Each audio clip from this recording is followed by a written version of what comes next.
ಕರ್ನಾಟಕ ರಾಜ್ಯದಲ್ಲಿ ಹೆಚ್ಚಿನ ಪ್ರಯಾಣಿಕರು ಸಂದರ್ಶಿಸುವ ರೈಲು ನಿಲ್ದಾಣಗಳ ಸಾಲಿನಲ್ಲಿ ಬರುವ ಸುಬ್ರಹ್ಮಣ್ಯ ರೋಡ್ ಅಥವಾ ನೆಟ್ಟಣ ರೈಲು ನಿಲ್ದಾಣದಲ್ಲಿ ವಿವಿಧ ಅಭಿವೃದ್ಧಿ ಕೆಲಸಗಳು ನಡೆಯದೇ ಇರುವುದರಿಂದ ರೈಲ್ವೆ ಪ್ರಯಾಣಿಕರು ದಿನಂಪ್ರತಿ ಸಂಕಷ್ಟವನ್ನ ಅನುಭವಿಸುತ್ತಾ ಇದ್ದಾರೆ.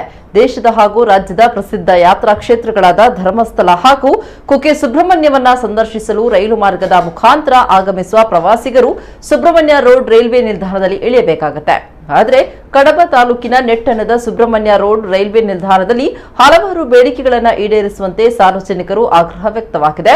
ರೈಲ್ವೆ ನಿಲ್ದಾಣದಲ್ಲಿ ಹೆಚ್ಚುವರಿ ಪ್ಲಾಟ್ಫಾರಂ ನಿರ್ಮಿಸಲಾಗಿದ್ರು ಪಾದಚಾರಿ ಮೇಲ್ಸೇತುವೆ ಇನ್ನೂ ನಿರ್ಮಾಣಗೊಂಡಿಲ್ಲ.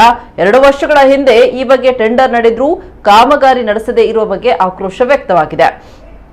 ಪಾದಚಾರಿ ಮೇಲ್ಸೇತುವೆ ಇಲ್ಲದೆ ಇರೋದ್ರಿಂದ ಇನ್ನೊಂದು ಬದಿಯ ಪ್ಲಾಟ್ಫಾರಂನಲ್ಲಿ ಬಂದಿಳಿಯುವ ಮಕ್ಕಳು, ವೃದ್ಧರು ಸಹಿತ ಪ್ರಯಾಣಿಕರು ರೈಲ್ವೆ ಹಳಿಗೆ ಇಳಿದು ಹಳಿಯಲ್ಲೇ ನಡ್ಕೊಂಡು ಬಂದು ಈ ಭಾಗದ ಪ್ಲಾಟ್ಫಾರಂ ಅನ್ನ ತ್ರಾಸದಾಯಕವಾಗಿ ಹತ್ತಬೇಕಾಗಿದೆ.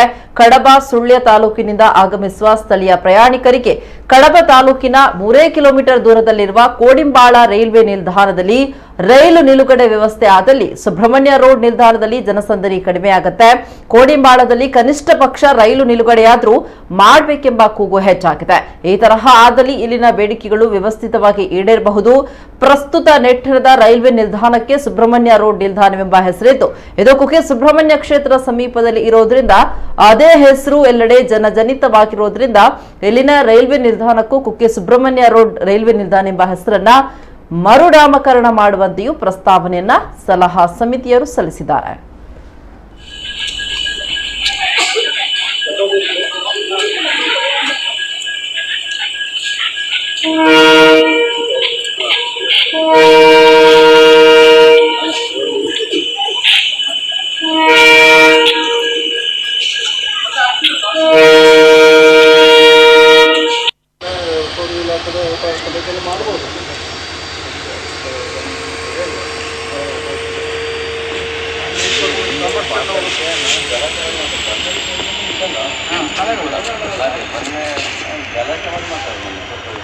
ಈಗಾಗಲೇ ಮೊನ್ನೆ ಬಂದಿರತಕ್ಕಂಥ ಪತ್ರಿಕೆಯ ವರದಿಯನ್ನು ನಾನು ನಮ್ಮ ಜನರಲ್ ಮ್ಯಾನೇಜರ್ ಅವರ assistant general manager Ashish Pandey ಅಂತಕ್ಕಂಥವರ ಗಮನಕ್ಕೆ ಇದನ್ನು ತಂದಾಗ ಅವರು ಒಂದು 2-3 ಟ್ರೈನ್ಗಳಲ್ಲಿ ಈ ವ್ಯವಸ್ಥೆಗಳು ಟಿಕೆಟ್ ಕೊಡುವಂಥ ವ್ಯವಸ್ಥೆಗಳು ಇದೆ ಅಂತಕ್ಕಂಥದ್ದನ್ನು ನನಗೆ ಕಳಿಸಿಕೊಟ್ರು.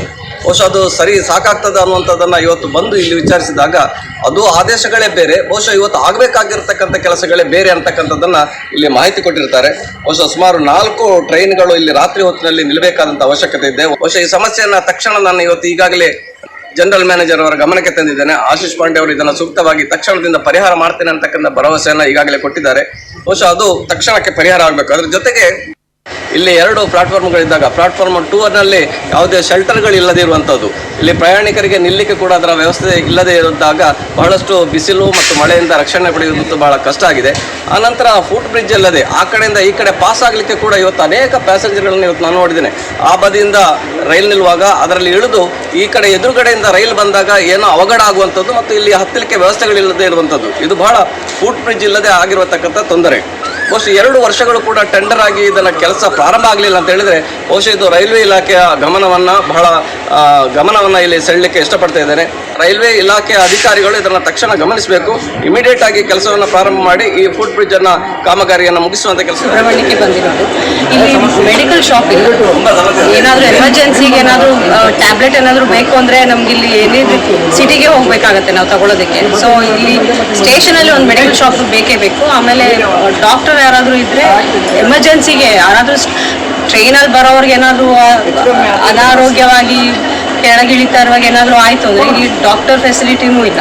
ಆ ಥರ ಏನಾದರೂ ಒಂದಿದ್ರೆ ಒಳ್ಳೇದು.